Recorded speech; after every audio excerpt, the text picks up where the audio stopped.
Amém, irmãos. Então, hoje nós estaremos abordando o capítulo 15 de Atos. Eu vou pedir, então, para a Valquíria, por gentileza, ler para a gente. Atos, capítulo 15. Alguns indivíduos que desceram da Judéia ensinavam aos irmãos: se não vos circuncidardes segundo o costume de Moisés, não podeis ser salvos. Tendo havido da parte de Paulo e Barnabé contenda e não pequena discussão com eles, resolveram que esses dois e alguns outros dentre eles subissem a Jerusalém, aos apóstolos e presbíteros, com respeito a esta questão.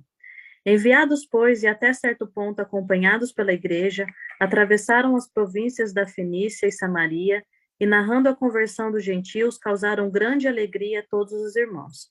Tendo eles chegado a Jerusalém, foram bem recebidos pela igreja, pelos apóstolos e pelos presbíteros, e relataram tudo o que Deus fizera com eles.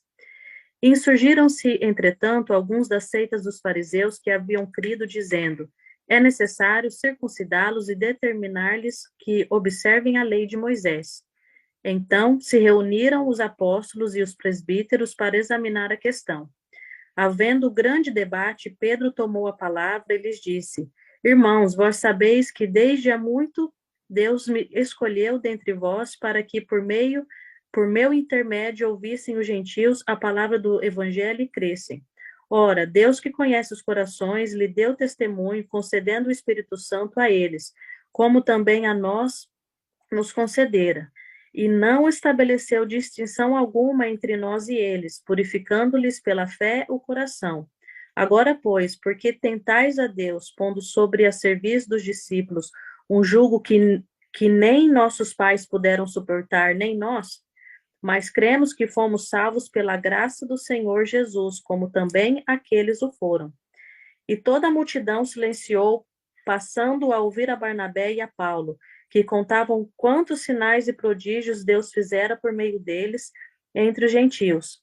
Depois que eles terminaram, falou Tiago, dizendo: irmãos, atentai nas minhas palavras. Expôs Simão como Deus, primeiramente, visitou os gentios a fim de constituir dentre eles um povo para o seu nome.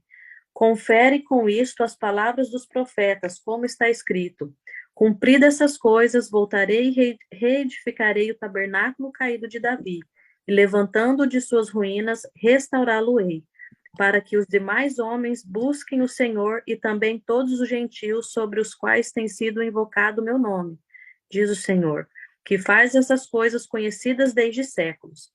Pelo que julgo eu, não devemos perturbar aqueles que dentre os gentios se converteram a Deus, mas escrever-lhes que abstenham das contaminações dos ídolos, bem como das relações sexuais ilícitas, da carne, de animais sufocados e do sangue. Porque Moisés tem em cada cidade, desde tempos antigos, os que o pregam nas sinagogas, onde é lido todos os sábados. Então pareceu bem aos apóstolos e aos presbíteros, com toda a igreja, tendo elegido homens dentre eles, enviá-los juntamente com Paulo e Barnabé, a Antioquia. Foram Judas, chamado Barsabás, e Silas, homens notáveis entre os irmãos, escrevendo por mão deles. Os irmãos, tanto os apóstolos como os presbíteros, aos irmãos de entre os gentios em Antioquia, Síria e Sicília, saudações. Visto sabermos que alguns que saíram de entre nós sem nenhuma autorização vos têm perturbado com palavras, transtornando a vossa alma.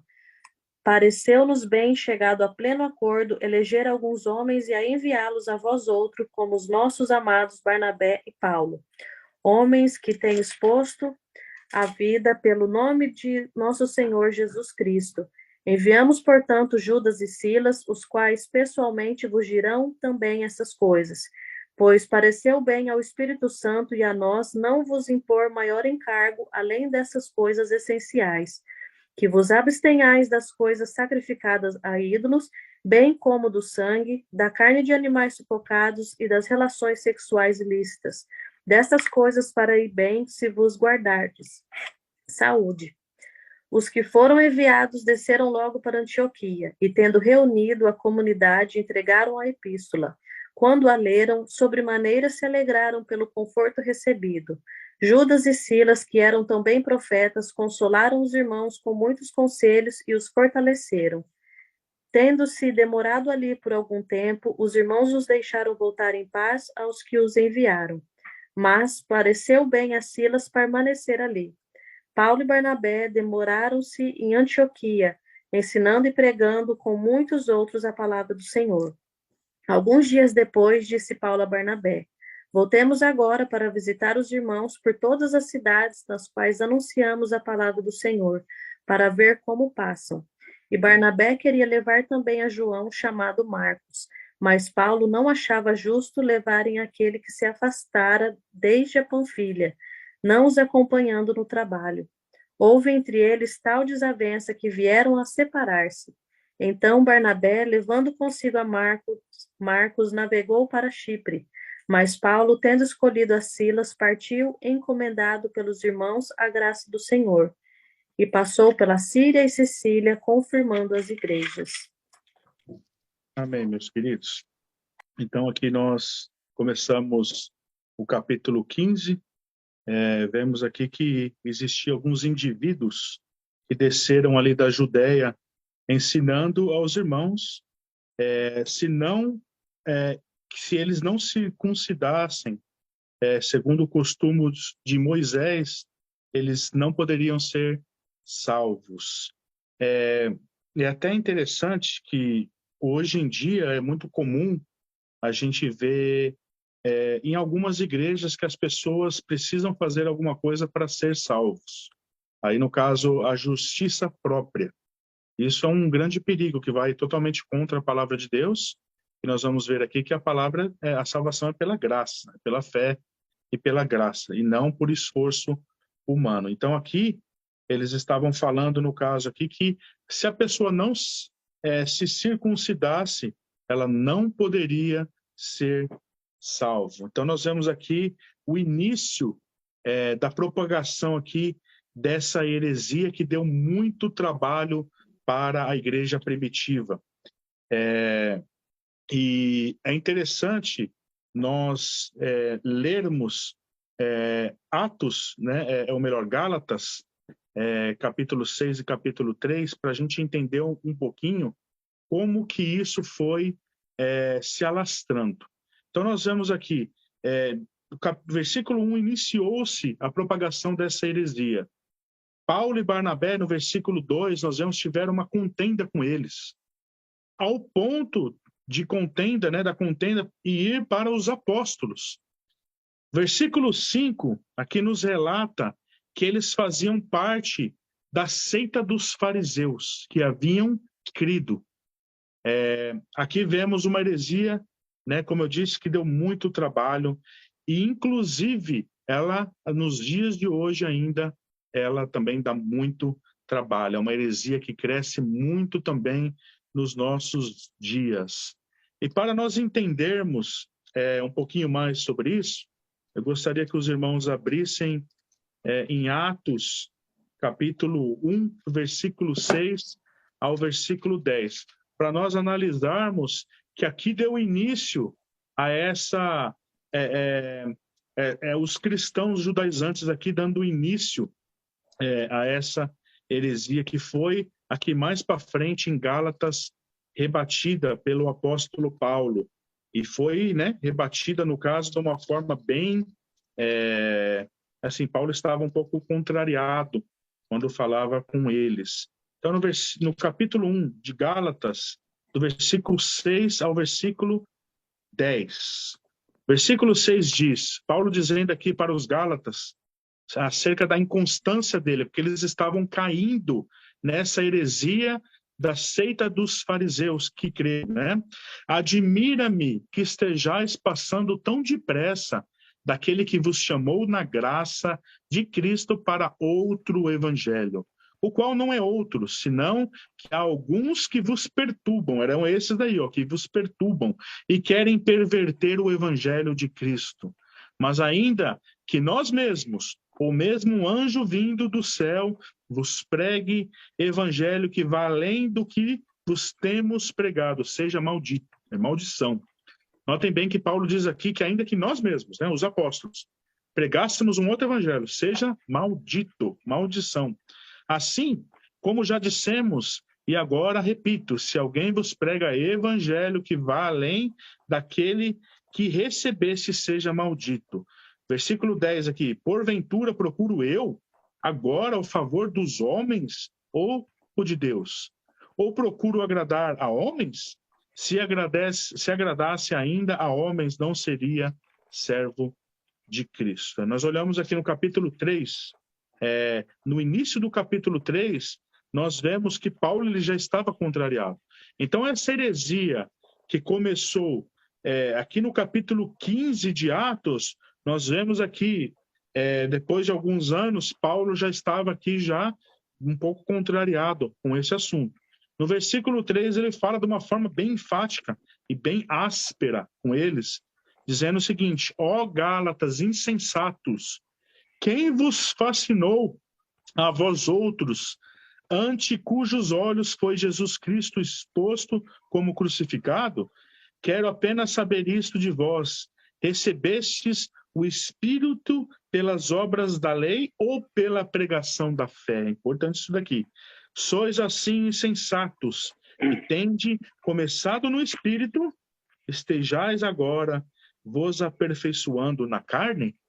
Notem bem o que Paulo está querendo dizer aqui. O perigo dessa seita judaizante que queria levar eles de volta para as tradições judaicas, insensatos, né? Dizendo que eles começaram bem, mas aí eles começaram a aderir a essa seita dos fariseus, se voltando para a circuncisão, se voltando para as tradições judaicas.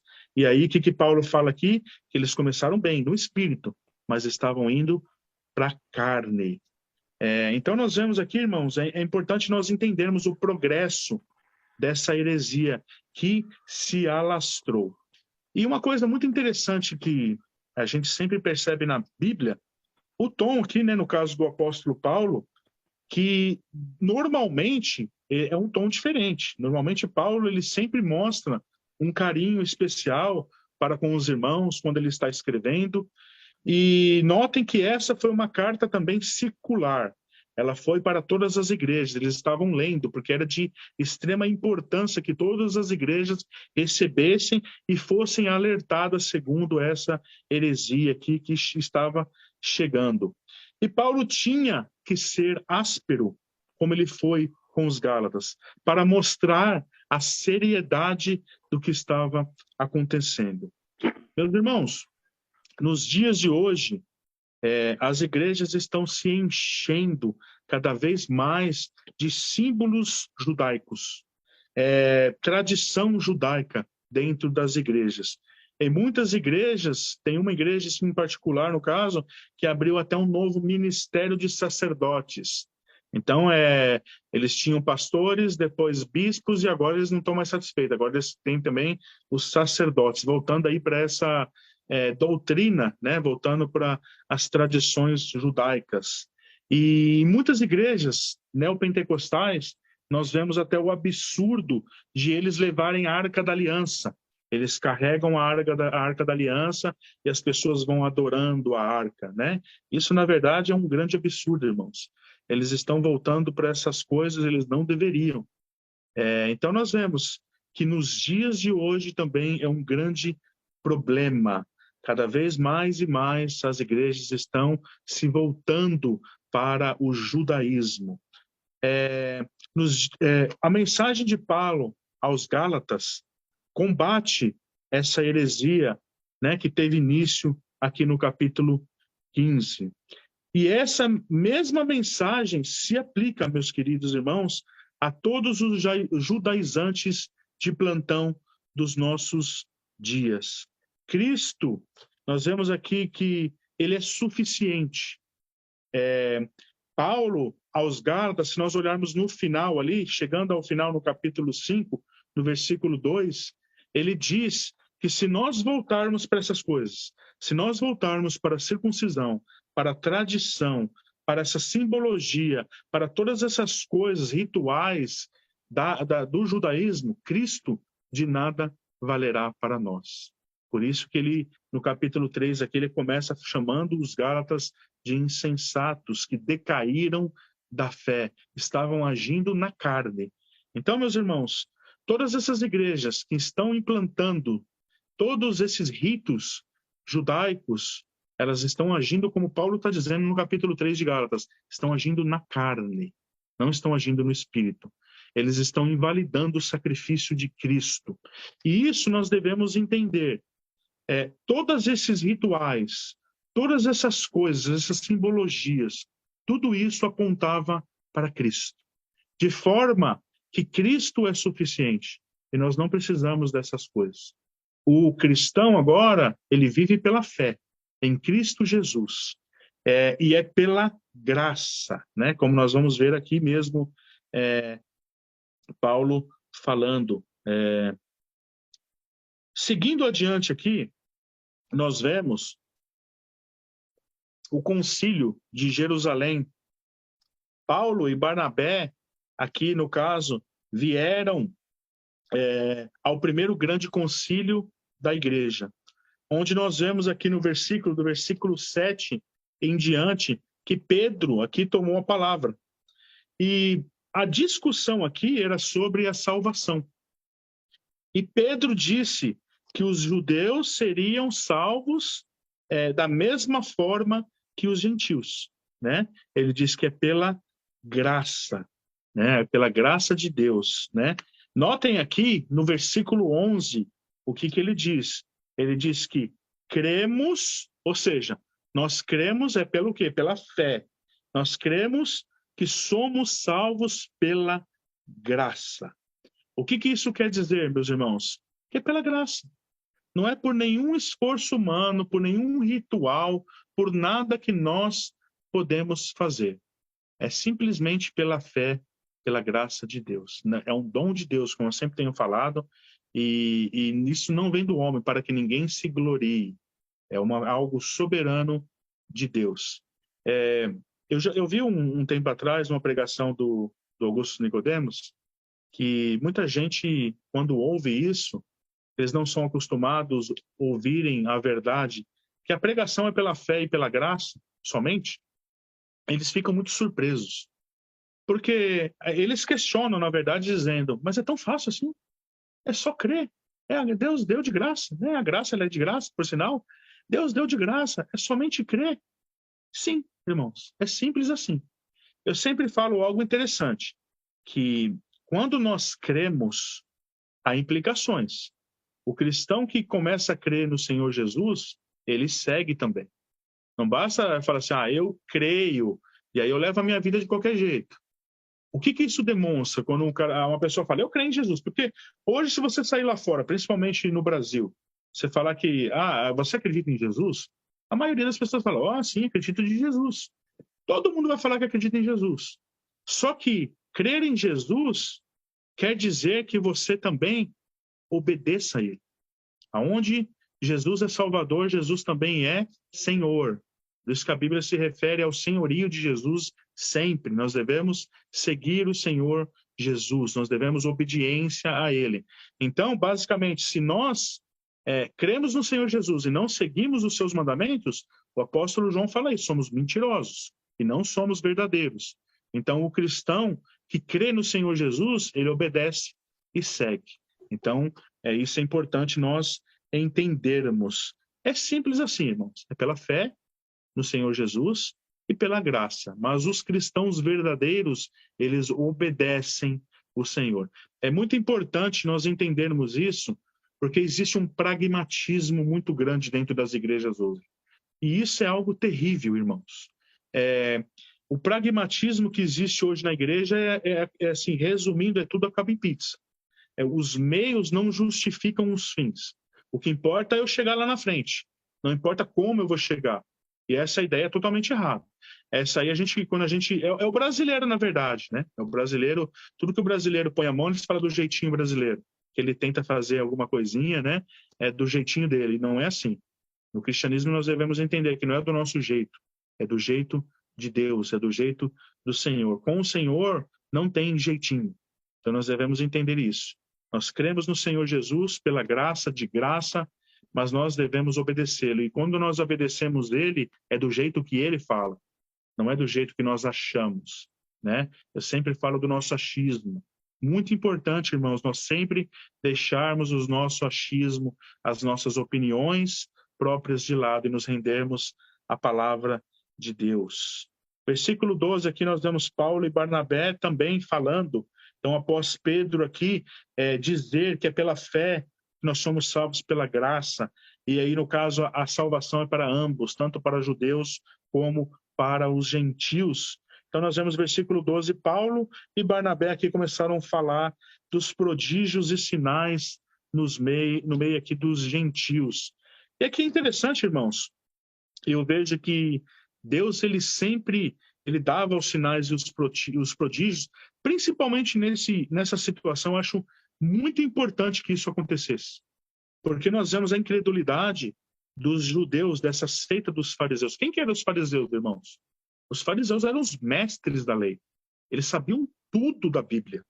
Então, eles vieram aqui contra isso, porque eles eram tão fixados na doutrina de Moisés, em seguir tudo ali ao pé da risca, que eles começaram a criar problemas aqui. Então, nós vemos que era importante que Deus manifestasse os seus sinais no meio dos gentios, para que eles cresçam. Aqui foi muito importante isso. Por quê? Os próprios fariseus, aqui eles iam olhar e falar, puxa, Deus está realmente agindo no meio dos gentios. Então, aqui nesse sentido, foi muito importante aqui que Deus demonstrasse o poder dele através de Barnabé e de Paulo, com muitos sinais e prodígios aqui que nós vemos no versículo 12. E notem que no versículo 12 termina fazendo que os sinais e os prodígios Deus fizera por meio deles, né, entre os gentios. Então é muito importante. Isso aqui era para mostrar para os judeus aqui, ó, a salvação também é para eles. Deus está mostrando isso. Ó, Deus está fazendo a obra dele no meio dos gentios. E aqui, muito importante, em seguida que nós vemos, após Pedro falar, Barnabé e Paulo dar aqui o seu parecer aqui, demonstrando, né, e falando sobre as coisas grandes que Deus estava fazendo, nós vemos que Tiago tomou a palavra e conduziu. É muito interessante a gente ver isso, que ele conduziu o primeiro grande concílio de Jerusalém, da igreja, o primeiro grande concílio da igreja. Quando eu digo que é interessante, é porque nós sempre imaginamos que em Pedro, que deveria ser a pessoa a conduzir, justamente a pessoa que tomou a primeira palavra. Ou Paulo, né, o grande apóstolo Paulo. Mas quem presidiu aqui e quem deu parecer também foi Tiago. E aqui lembrando que não é Tiago apóstolo, né? Aqui é Tiago apóstolo já morreu. Aqui era Tiago, no caso, o irmão de Jesus. E isso tem um motivo pelo qual isso aconteceu. Tiago era normalmente o líder que andava com os fariseus convertidos.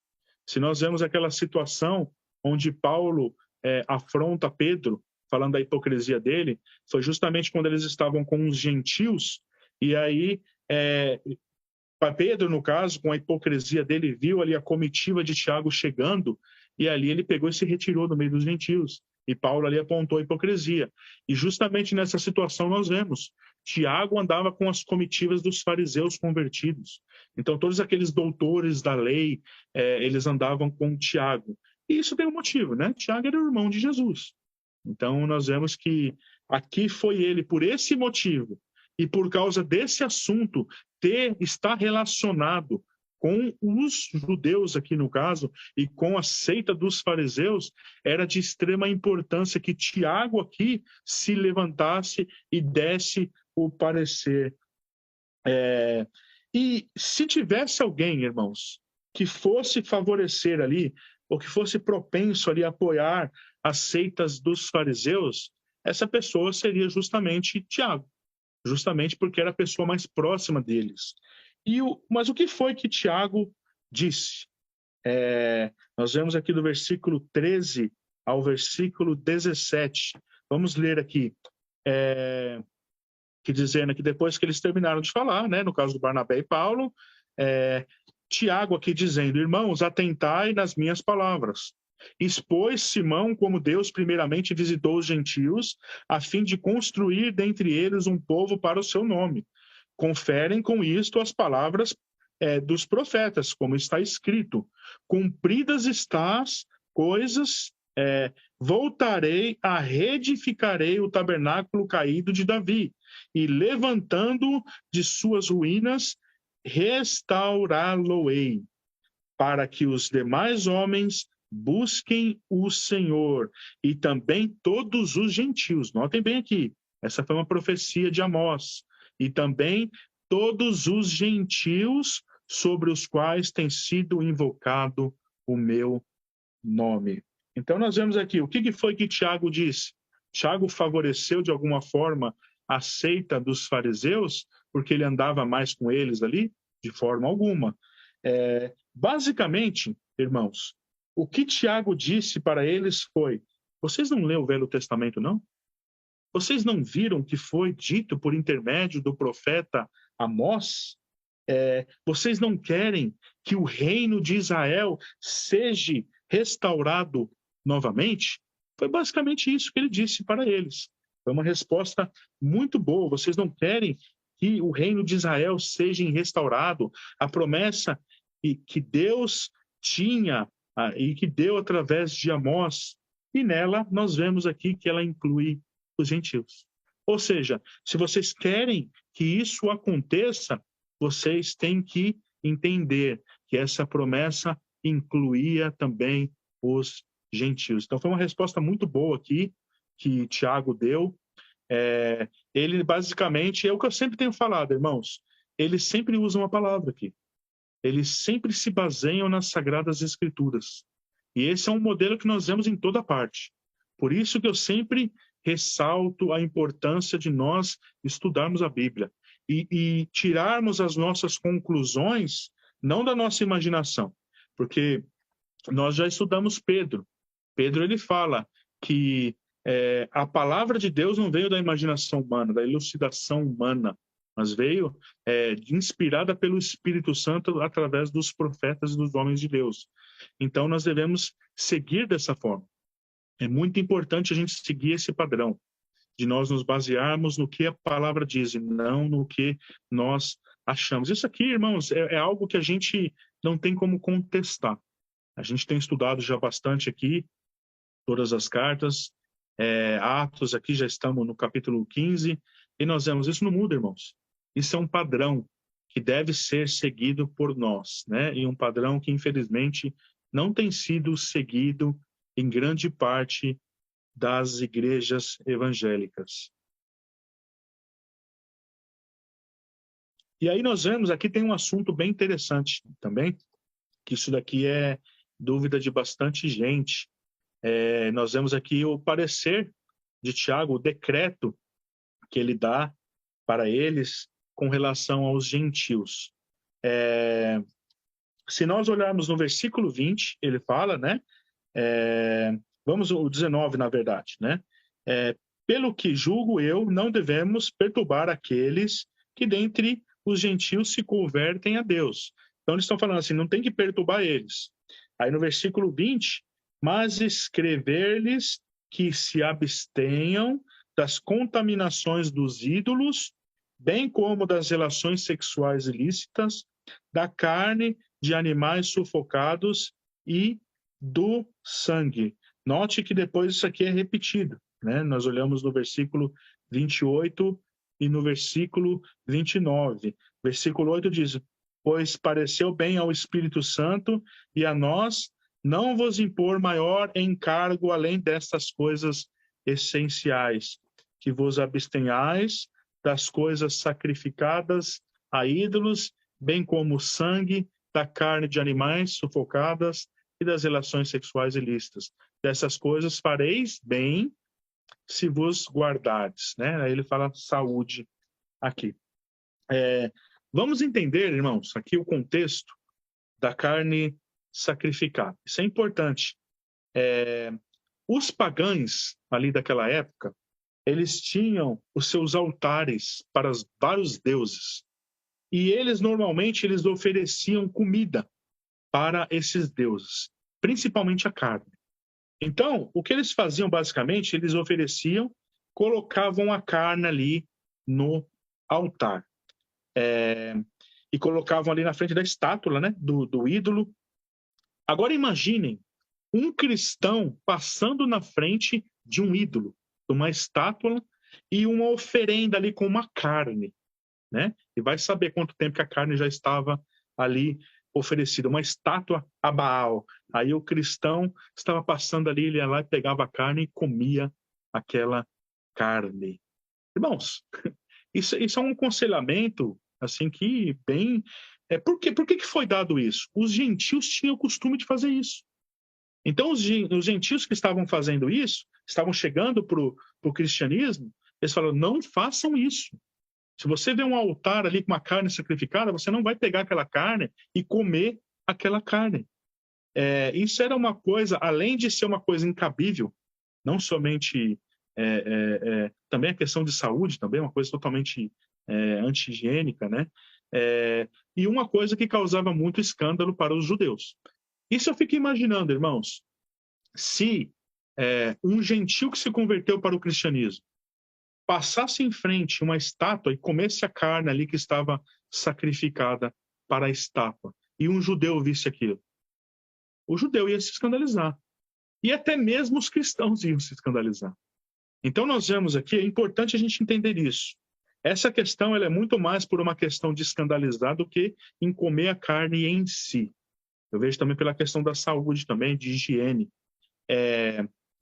Por que eu digo isso? Se nós olharmos mais para frente, Paulo, ele fala no capítulo 14 de Romanos, que comer a carne sacrificada em si não havia problema. O problema aqui era o escândalo, e também tem uma questão de saúde, como eu disse. Paulo falou em Romanos que os cristãos deveriam ser sensíveis a esta questão quanto aos irmãos mais fracos, mas que na questão da carne oferecida aos ídolos, né, que ele usa uma palavra no grego que quer dizer adiforos, que significa basicamente que a carne oferecida aos ídolos era irrelevante.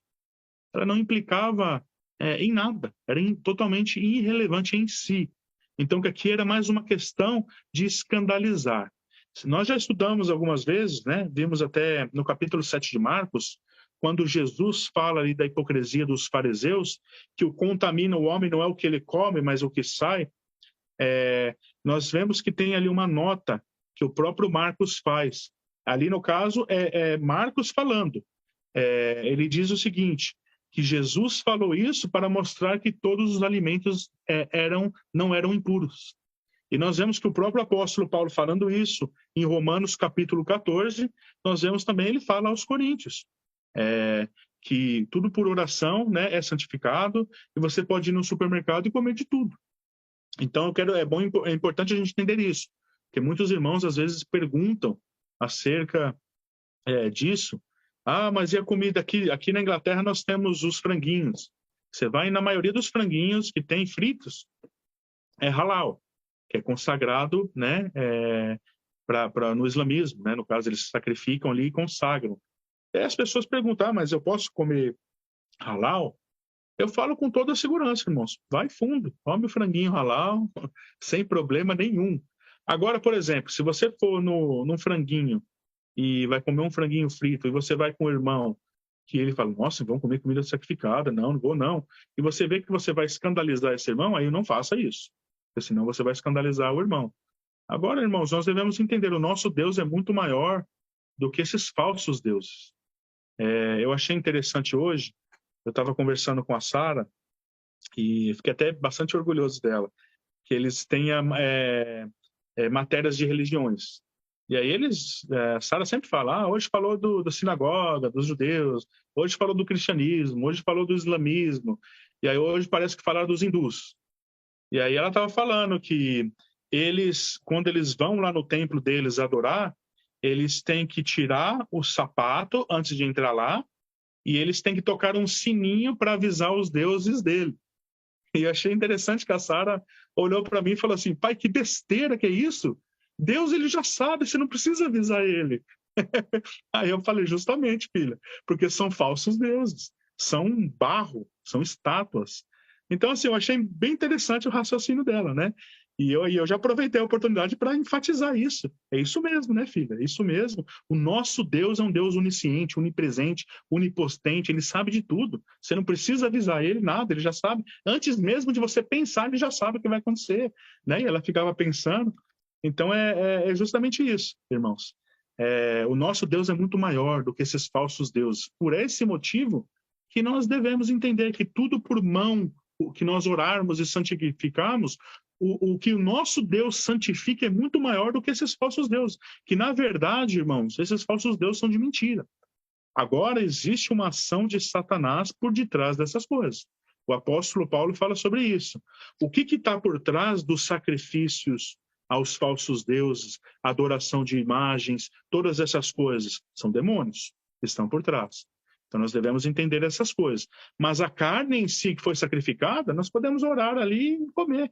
Portanto, irmão, se você, como eu, também gosta de um franguinho frito, e você for nesses franguinhos aqui, que eles falam franguinho halal, pode ir tranquilo, irmãos. Ora ali e fala, Senhor, está purificado em nome de Jesus, e come o seu franguinho tranquilo, sem problema algum.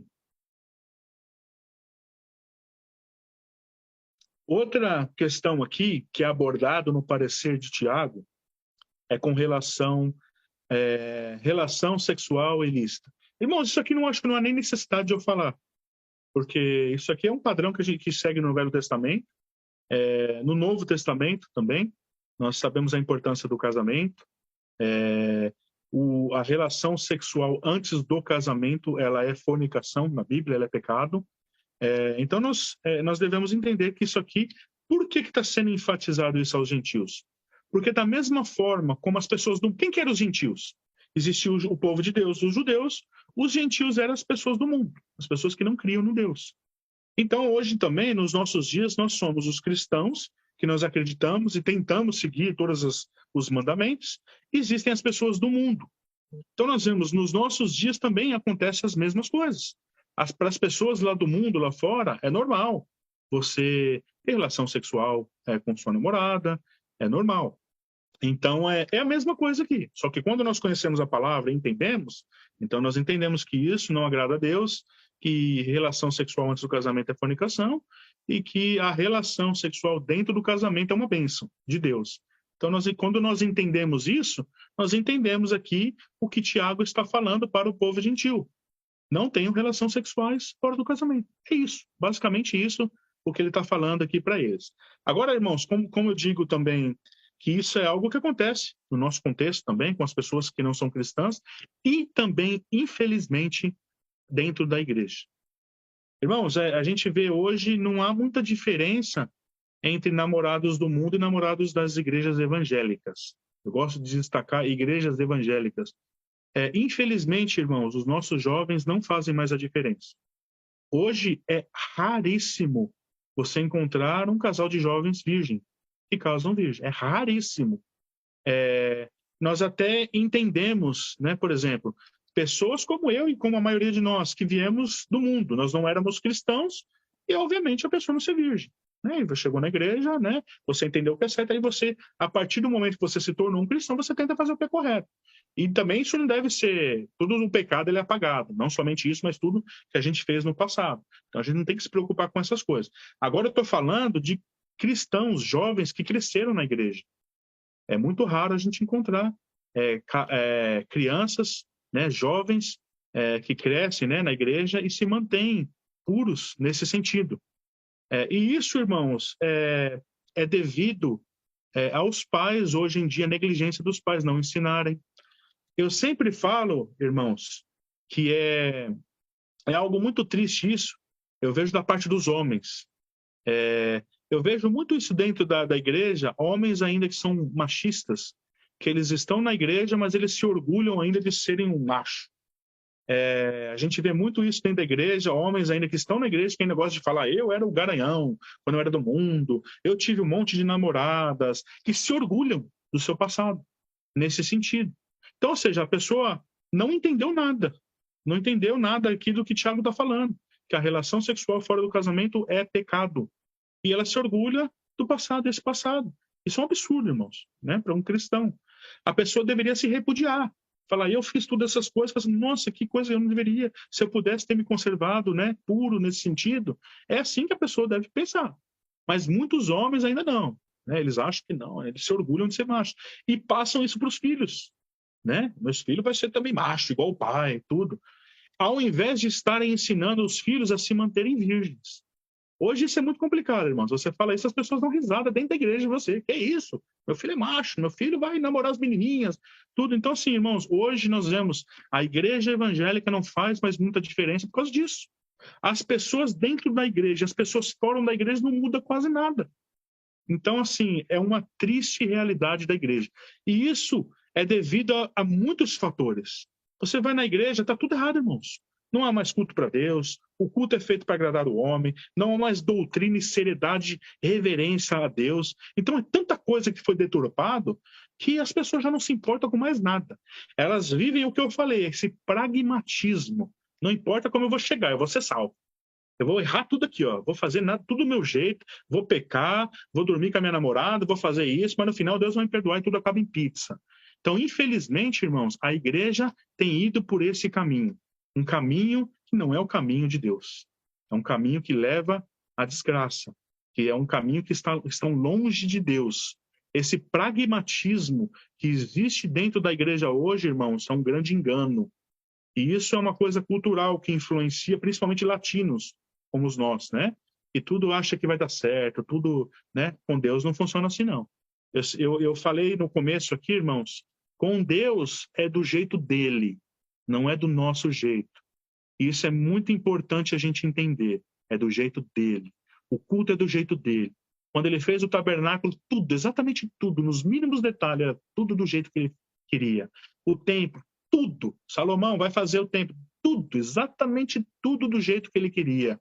E tudo, meus irmãos, é do jeito dele. A vontade é soberana de Deus. E nós somos criaturas e nós nos rendemos à vontade do Senhor. É muito importante nós entendermos isso, irmãos. As pessoas, elas falam, ah, Deus, ele é amor, ele quer que eu seja feliz. Nesse sentido. Se a sua felicidade não está em servir a Deus, você não entendeu o cristianismo ainda. Então é importante, meus queridos, nós entendermos e pensar em fazer a diferença. Ensinem sim, meus irmãos, os seus filhinhos a se manterem puros. Ensinem os seus filhinhos, porque hoje em dia a gente...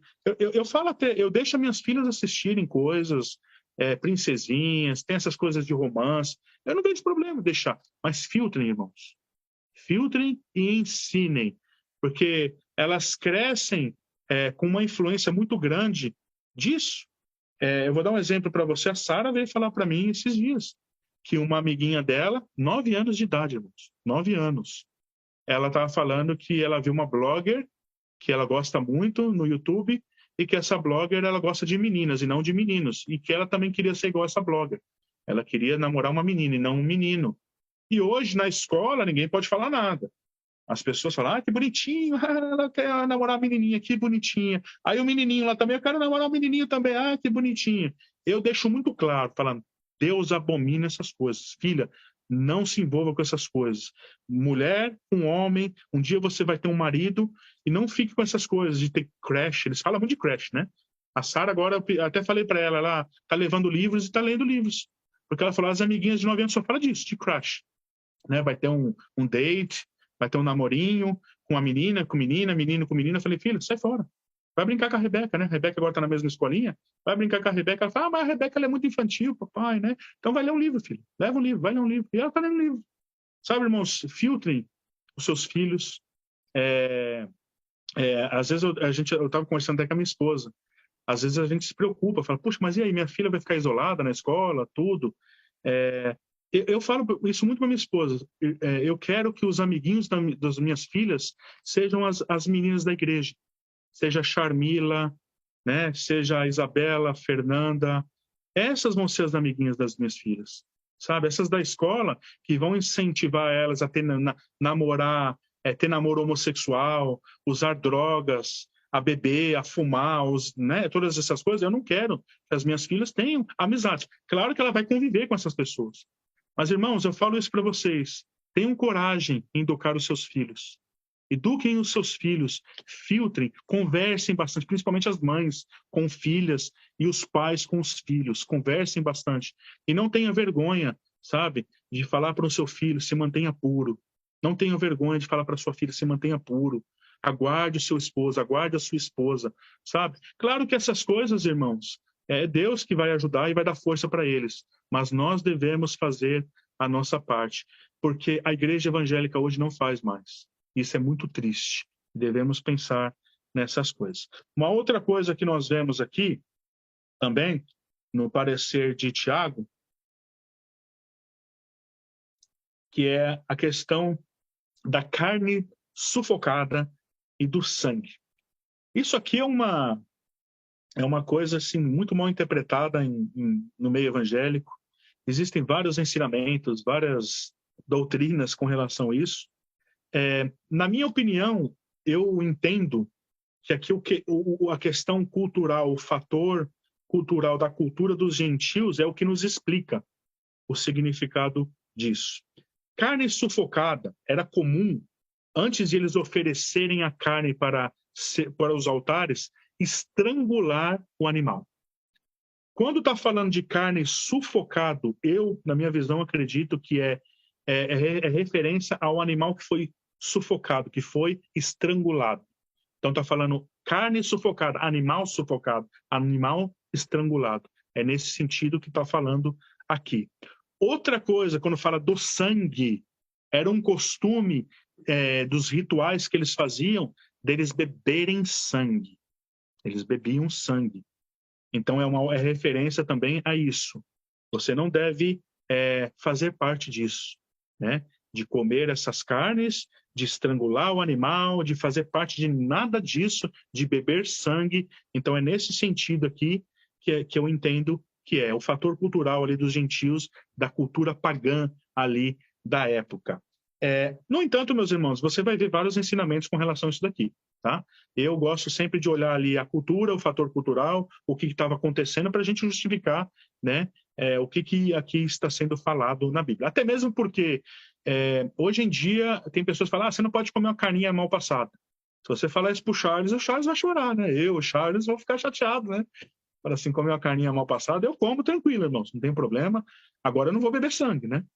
Tem um prato no Brasil, no Nordeste, que eles fazem com sangue, né? E eu não sei qual que é, não sei, não sei se os irmãos, alguém sabe o nome.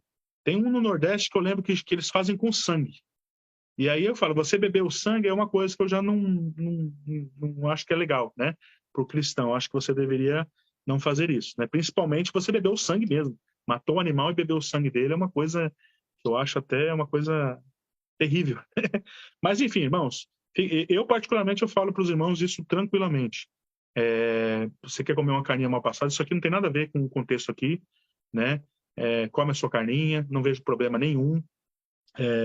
Obviamente você não vai comer o negócio ali, né? Matou o bicho, vai comer a carne cru, né? Isso aí também já é outra coisa. Mas aí da forma como o brasileiro gosta do churrasquinho, mal passado, médio, bem passado, isso aí eu não vejo problema. É bom a gente entender aqui a questão cultural para a gente entender, porque há muitos ensinamentos e muito radicalismo e coisas, fardos, eu digo isso é fardos, que as pessoas impõem sobre as pessoas que não tem nada a ver, irmãos. Então é importante a gente entender isso daqui. O que Tiago, então, estava querendo dizer aqui é para os gentios que estavam chegando não mais fazerem partes dessas coisas que os pagãos ali faziam e não se envolver com essas coisas, tá? Agora, terminando aqui, indo para a parte final do capítulo 15, é interessante a gente ver que quando Paulo e Barnabé aqui começam ali, né, a segunda viagem missionária de Paulo, houve a separação dos dois. E a separação foi por causa de Marcos, porque Marcos não estava com eles e Paulo implicou ali com Marcos. Fala, não, ele não é certo ele ir com a gente, porque ele não estava aqui com a gente, então ele não deve ir com a gente. E aí Barnabé ficou bravo também, e os dois acabaram indo um para cada canto. Eu vejo isso também até como um propósito de Deus, porque eu acho que aí o evangelho foi mais alastrado, né? Foi pregado em outros lugares, totalmente como um propósito de Deus. Mas uma coisa que me chama a atenção aqui é que eles eram homens falhos, irmãos, como nós somos. Às vezes a gente se irrita. A grande verdade, irmãos, a gente, no convívio que a gente tem com uma pessoa por muito tempo, é muito difícil você não ter desavenças. O exemplo que eu dou sempre é o casamento. Casamento, você está ali, o homem e a mulher, todo dia, todo dia, todo dia. Uma hora você vai ter desentendimentos, né? Vai ter o homem fica estressado, às vezes a mulher também fica estressado. É muito comum nós vemos entre família, ter muitas brigas. Por quê? Porque é o convívio. Nós somos isso, irmãos. Até o grande apóstolo Paulo aqui, ó, ficaram bravos um com o outro. Separei, vai para o seu canto, eu vou para o meu canto. Então, uma coisa interessante. Outra coisa interessante que eu vejo é que aconteciam erros no meio deles, mas eles não estavam preocupados em mostrar que eles eram santarrões e que eles não tinham defeitos. Nós vemos diversos defeitos aqui. E a própria Bíblia nos alerta que todos nós tropeçamos em várias coisas. Por isso que é pela graça, irmãos. Por isso que é pela fé em Jesus e pelo sacrifício que ele fez, que foi perfeito. E não pelo que nada que nós podemos fazer. Nós somos uns seres contraditórios que nem nós entendemos a nós mesmos. Então nós vemos aqui isso, Pedro também negando Jesus, como eu já comentei. Nós vemos aqui eles brigando entre eles. Então isso aqui era uma coisa que nos mostra que nós somos assim também. Nós somos seres que temos problemas, que erramos. No entanto, não devemos, não é pretexto para a gente errar. Paulo também errava, então eu também posso errar. Não, não é assim.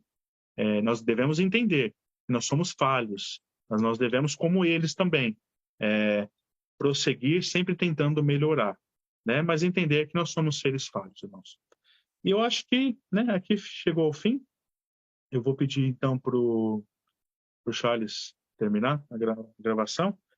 Aí eu vou fazer a oração e a gente pode depois estar discutindo, tá? Se os irmãos tiverem alguma dúvida.